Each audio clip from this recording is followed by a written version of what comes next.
जय श्री कृष्ण। राधे कृष्ण। ओम नमो भगवते वासुदेवाय। पीछे के 3 श्लोक में जीवात्मा के स्वरूप का वर्णन किया गया। उस विषय का उपसंहार करने के लिए आगे के श्लोक में जीवात्मा के स्वरूप को कौन जानता है और कौन नहीं जानता, इसका वर्णन करते हैं।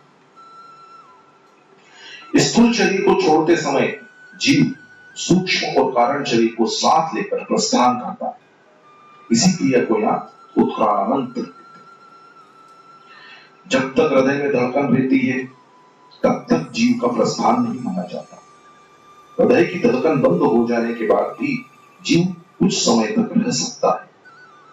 वास्तव में अचल होने से शुद्ध चेतन तत्व का आवागमन नहीं होता, प्राणों का ही आवागमन होता है।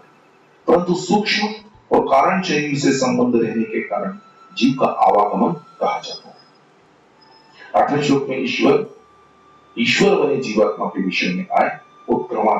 उत्क्रामति पदों से यहाँ उत्क्रामनंतम पद कहा गया।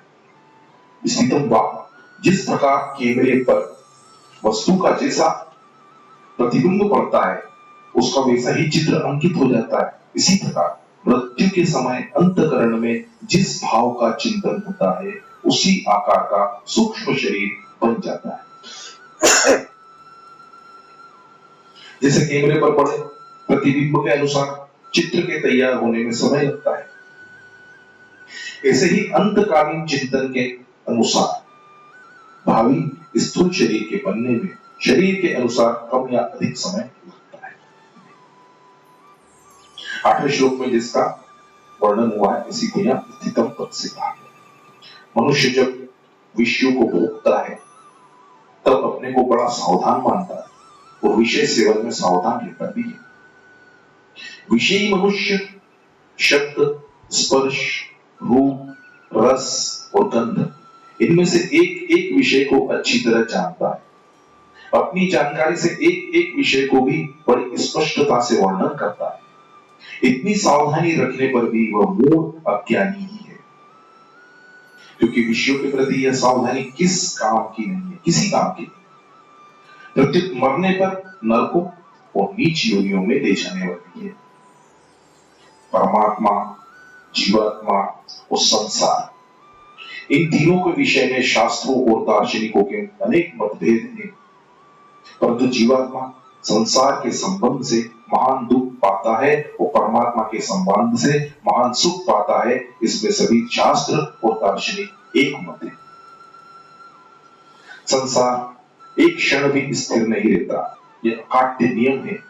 संसार क्षण भंगुर है, यह बात कहते, सुनते और पढ़ते हुए भी मूढ़ मनुष्य संसार को स्थिर मानते हैं। भोग सामग्री, भोक्ता और भोग रूप क्रिया, इन सबको स्थायी माने बिना भोग हो ही नहीं सकता। भोगी मनुष्य की बुद्धि इतनी मूढ़ हो जाती है कि वह इन भोगों से बढ़कर कुछ है ही नहीं, ऐसा दृढ़ निश्चय कर लेता है। इसलिए ऐसे मनुष्यों के ज्ञान नेत्र बंद ही रहते हैं। वे मौत को निश्चित जानते हुए भी भोग भोगने के लिए मरने वालों के लोक में रहते हुए भी सदा जीते रहने की इच्छा करते रहते हैं। अभिपद का भाव यह है कि जीवात्मा जिस समय स्थूल शरीर से निकलकर सूक्ष्म और कारण शरीर से ही जाता है, दूसरे शरीर को प्राप्त होता है तथा विषयों का उपभोग करता है। इन तीनों ही अवस्थाओं में गुणों से लिप्त दिखने पर भी वास्तव में वह स्वयं निर्लिप्त ही रहता है। वास्तविक स्वरूप में न उत्क्रमण है, न स्थिति है और न ही भोक्तापन है। तात्पर्य यह है कि गुणों से संबंध मानते रहने के कारण ही जीवात्मा में उत्क्रमण, स्थिति और भोग, ये तीनों क्रियाएं प्रतीत होती है। वास्तव में आत्मा का गुण से संबंध है ही नहीं। भूल से ही इसने अपना संबंध गुणों से मान रखा है, जिसके कारण इसे बारंबार ऊंच नीच योनियों में जाना पड़ता है। गुणों से संबंध जोड़कर जीवात्मा सुख, संसार से सुख चाहता है, यह उसकी भूल है। सुख लेने के लिए शरीर भी अपना नहीं है, फिर अन्य की तो बात ही क्या है। मनुष्य मानो किसी न किसी प्रकार से संसार में ही फंसना चाहता है। व्याख्यान देने वाला व्यक्ति श्रोताओं को अपना मानने लग जाता है। किसी का भाई बहन न हो तो वह धर्म का भाई बहन बना लेता है। किसी का पुत्र न हो तो वह दूसरे पुत्र को गोद ले लेता है। इस तरह नए नए संबंध जोड़कर मनुष्य चाहता तो सुख है पर पाता दुख ही है। इसी बात को भगवान कह रहे हैं कि जीव स्वरूप से गुणातीत होते हुए भी गुणों, देश, काल, व्यक्ति, वस्तु से संबंध जोड़कर उनसे बच जाता है। जब तक मनुष्य का प्रकृति अथवा उसके कार्य गुणों से किंचित मात्र भी संबंध रहता है, तब तक गुणों के अधीन होकर उसे कर्म करने के लिए बाध्य होना ही पड़ता है। चेतन होकर गुणों के अधीन रहना अर्थात जड़ की परतंत्रता स्वीकार करना व्यभिचार दोष है। प्रकृति अथवा गुणों से सर्वथा मुक्त होने पर जो स्वाधीनता का अनुभव होता है, उसमें भी साधक जब तक अहम की गंध रहने के कारण रस लेता रहता है, तब तक व्यभिचार दोष रहता है। रस न लेने से जब वो व्यभिचार दोष मिट जाता है, तब अपने प्रेमास्पद भगवान के प्रति स्वतः प्रियता जागृत होती है। फिर प्रेम ही प्रेम रह जाता है, जो उत्तरोत्तर वृद्धि को प्राप्त होता रहता है। इस प्रेम को प्राप्त करना ही जीव का अंतिम लक्ष्य है। इस प्रेम की प्राप्ति में ही पूर्णता है। भगवान भी भक्त को अपना अलौकिक प्रेम देकर ही राजी होते हैं और ऐसे प्रेमी भक्त को योगियों में सर्वश्रेष्ठ योगी मानते हैं। गुणातीत होने में तो स्वयं का विवेक सहायक होने के कारण अपने साधन का संबंध रहता है, पर गुणातीत होने के बाद प्रेमी की प्राप्ति होने में भगवान की कृपा का ही संबंध रहता है। जैसे भिन्न भिन्न प्रकार के कार्य होने पर भी हम वही रहते हैं, इसे ही गुणों से युक्त होकर शरीर को छोड़ते, अन्य शरीर को प्राप्त होते तथा भोग भोगते समय भी स्वयं आत्मा वही रहता है। तात्पर्य यह है कि परिवर्तन क्रियाओं में होता है, स्वयं में नहीं। परंतु जो भिन्न भिन्न क्रियाओं के साथ मिलकर स्वयं को भी भिन्न भिन्न देखने लग जाता है, जैसे अज्ञानी तत्व को न जानने वाले मनुष्य के लिए या विमूढ़ा नानुपश्यन्ति पता है। मूढ़ लोग भोग और संग्रह में इतने ज्यादा आसक्त रहते हैं कि शरीर आदि पदार्थ नित्य रहने वाले नहीं है, यह बात सोचते ही नहीं। भोग भोगने का क्या परिणाम होगा, उस ओर वे देखते ही नहीं। भगवान ने गीता के 17वें अध्याय में जहां सात्विक, राजस और तामस पुरुषों को प्रिय लगने वाले आहारों का वर्णन किया है, वहां सात्विक आहार के परिणाम का वर्णन पहले किया है, राजस आहार के परिणाम का वर्णन अंत में कहा गया है और तामस आहार के परिणाम का वर्णन किया ही नहीं। इसका कारण यह है कि सात्विक मनुष्य कर्म करने से पहले उसके परिणाम फल पर दृष्टि रखता है। राजस मनुष्य पहले सहसा काम कर बैठता है, फिर परिणाम चाहे जैसा है, परंतु तामस मनुष्य तो परिणाम की तरफ दृष्टि ही नहीं रखता। इसी प्रकार यहां भी पद देखकर भगवान मानो ये कहते हैं कि मोहग्रस्त मनुष्य तामस ही है, क्योंकि मोह तमोगुण का कार्य है। वे विषयों का सेवन करते समय परिणाम पर विचार ही नहीं करते, केवल भोग भोगने और संग्रह करने में ही लगे रहते हैं। ऐसे मनुष्यों का ज्ञान तमोगुण से ढका रहता है। इस कारण वे शरीर और आत्मा के भेद को नहीं जान सकते।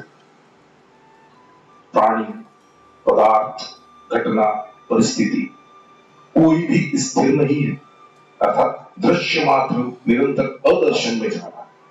ऐसा प्रत्यक्ष अनुभव होना ही ज्ञान रूप चक्षु से देखना है।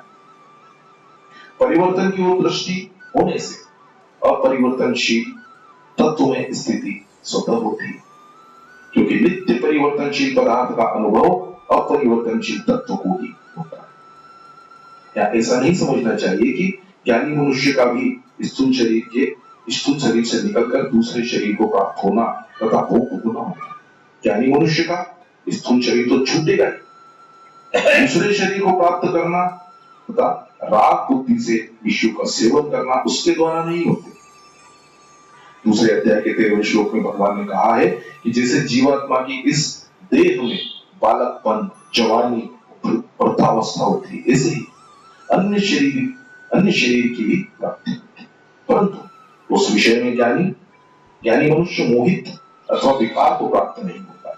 कारण यह है कि वह ज्ञानी मनुष्य ज्ञान रूप नेत्रों के द्वारा यह देखता है कि जन्म, मृत्यु आदि सब क्रियाएं या विकार परिवर्तनशील शरीर में ही है, अपरिवर्तनशील स्वरूप में नहीं। स्वरूप इन विकारों से सब समय सर्वथा निर्लिप्त रहता है।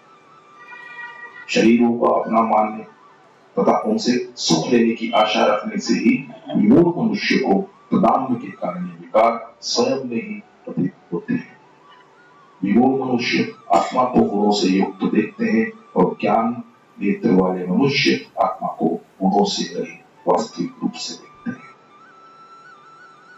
विशिष्ट भाव यह है कि गुणों के साथ संबंध मानने से ही जीव गुणान्वित हो जाता है।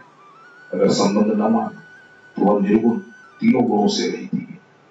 इसका आशय यह है कि गुणों के साथ संबंध होने से ही जन्म मरण होते हैं।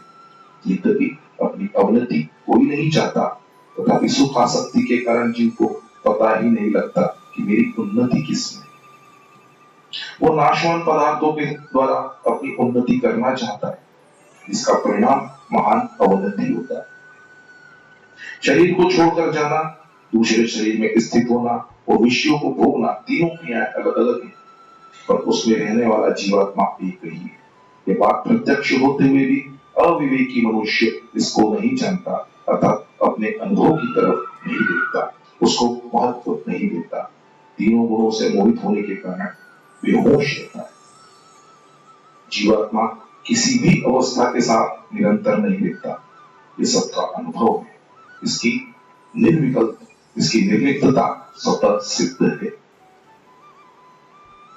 भगवान ने पिछले श्लोक में 5 क्रियाएं बताई: सुनना, देखना, स्पर्श करना, स्वाद लेना तथा सूंघना। और इस श्लोक में 3 क्रियाएं बताई: शरीर को छोड़कर जाना, दूसरे शरीर में स्थित होना तथा विषयों को भोगना। इन 8 में कोई भी क्रिया निरंतर नहीं रहती, पर स्वयं निरंतर रहता है। क्रियाएं तो 8 हैं, पर इन सब में स्वयं एक ही रहता है। इसलिए इनके भाव और अभाव का, आरंभ और अंत का ज्ञान सबको होता है। जिसको आरंभ और अंत का ज्ञान होता है, वह स्वयं नित्य होता है। शरीर का, पदार्थों का हर एक भोग का संयोग और वियोग होता है। अनेक अवस्थाओं में स्वयं एक रहता है और एक रहते हुए अनेक अवस्थाओं में जाता है। अगर स्वयं एक न रहता तो सब अवस्थाओं को अलग अलग अनुभव कौन करता।